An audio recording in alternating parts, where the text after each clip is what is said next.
ക്രൂശിതന്റെ ജീവിതം നമ്മിൽ തുടരാൻ കുരിശുകളെ ഏറ്റുവാങ്ങി കുരിശിൻ്റെ വഴികളിൽ പതറാതെ ചരിച്ച് സ്വർഗത്തിൻ്റെ കവാടങ്ങൾക്കുള്ളിൽ ഉദ്ധിതൻ്റെ ഉന്നത സ്നേഹത്തിൽ വിരാജിക്കുന്ന ഒരു ധന്യ വ്യക്തിത്വത്തിൻ്റെ സ്മരണയുടെ നിറവിലാണ് നാം. കാലം വളരെ ദൂരം സഞ്ചരിച്ചുവെങ്കിലും മായാത്ത ഓർമ്മകളായി മദർ മേരിയുടെ പാവന ജീവിതവും ദർശനവും ഇന്നും നിലകൊള്ളുന്നു. എത്ര കത്തിയാലും അണയാത്ത ദീപമാകുവാൻ മദർ എന്തത്ഭുതമാണ് ചെയ്തത്. തൻ്റെ സഹനങ്ങൾ ക്രൂശിതൻ്റെ ഹൃദയവിളക്കിലെ വറ്റാത്ത സ്നേഹതൈലത്തിൽ മുക്കിവെച്ചു. അതായിരുന്നു മദറിൻ്റെ ജീവിത രഹസ്യം.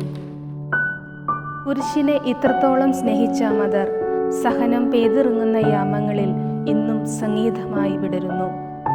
നിന്റെ കുരിശുകൾ ആരും അറിയാതെ സഹിക്കുക, അതിൻ്റെ കഠിനവ്യത നിനക്കു മാത്രം അറിയപ്പെട്ടതായിരിക്കട്ടെ. നിന്റെ കർണപുടങ്ങളിൽ അതൊരു സംഗീതമായിരിക്കട്ടെ എന്ന മദർ മേരിയുടെ ഈ പുണ്യവചസ്സുകൾ മേരി മക്കളായ നമ്മെ ഇന്നും ശക്തിപ്പെടുത്തുന്നു, ധൈര്യപ്പെടുത്തുന്നു.